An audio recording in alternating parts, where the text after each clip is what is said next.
Homeland Security Secretary Kristi Noem announced in a cabinet meeting on Monday that she is going to horribly screw over red states here in the United States. Now, that's not exactly how she put it. However, the thing she said does disproportionately hurt people living in red states that helped put Donald Trump back in office.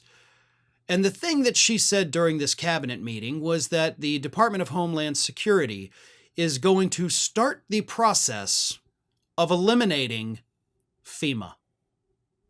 Donald Trump, for the last few weeks, months, whatever it is, has been pushing for FEMA to be totally eliminated. And now Kristi Noem, in charge of Homeland Security, which oversees FEMA, says we're going to do it now. FEMA, as we know it, will be gone.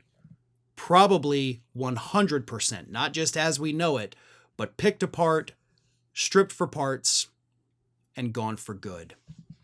The reason this disproportionately affects red states because the 3 states in the U.S. that receive the most federal funds from FEMA are Florida, Texas, and Louisiana. 3 deep red southern states, full Republican control, and they're the ones who will be the most screwed from the loss of FEMA.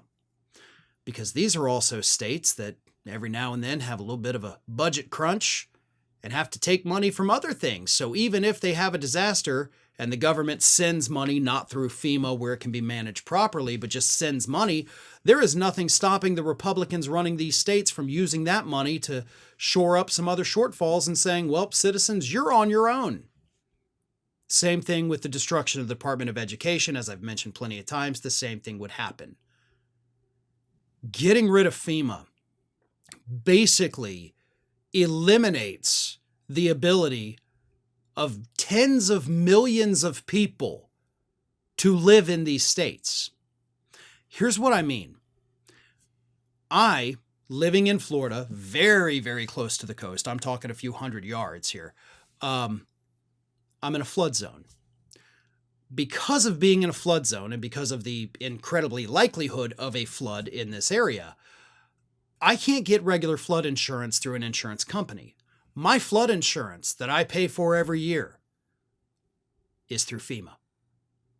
If FEMA doesn't exist, I can't get flood insurance, which means we get a hurricane come through here, I get a storm surge that takes out my house is just gone.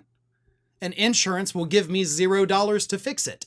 So if I don't have hundreds and hundreds of thousands of dollars sitting in the bank ready to just build a new house, I'm homeless with no way to make myself whole again. Millions and millions of people, every single one of my neighbors, we will all lose our flood insurance. There isn't a single one of us that has any kind of money and sitting in the bank to just build a new house. None of us can. And that goes for the people in the neighborhood next door and the neighborhood past that and the one beyond that. And for the tens of thousands of people that live in this city alone, we will lose everything and have no way to make ourselves whole. So the only other option is we can't live here. And I am fairly alone, being the one blue dot in a big red neighborhood with a lot of Trump flags, right? So if I leave, it doesn't hurt the Republicans here. If all the Republicans leave, boy, that's going to hurt. But that may be their only option. FEMA is vital. But this administration wants to kill it, not because they want to hurt their base. Maybe they do. I don't know. Honestly, it seems like they do at this point. But the argument within the administration right now is that FEMA's paying illegal immigrants. That's literally where Kristi Noem has said. They're using FEMA funds to give it to the undocumented folk. So we got to kill FEMA. Unfriggin' believable. But just like most of the other decisions from this administration, the people who put them in power are going to be the ones screwed the most from the policies of the people that they put in power. Thanks for watching, everybody, and if you're not already, please subscribe to the channel. We got fresh content every day for you. And if you want to follow us across social media, make sure you check out all of the social links that we have posted in the description of this video.